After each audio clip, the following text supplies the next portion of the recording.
महागणाधिपतये नमः।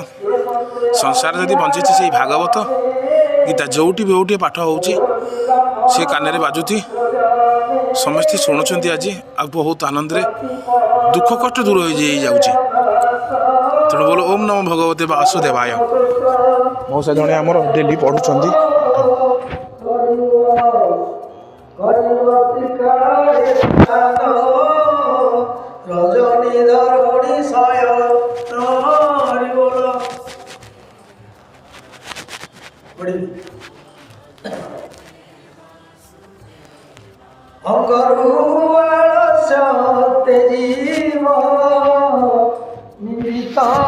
भोगन करीब हिंसा जीव सर्वजने विष्णु आश्रय करीमने ये मते त्रयोदशी दिन सुगंध उदकर स्नान शास्त्र प्रमाणे पंचामृत करिब देव विधिवत मंत्र।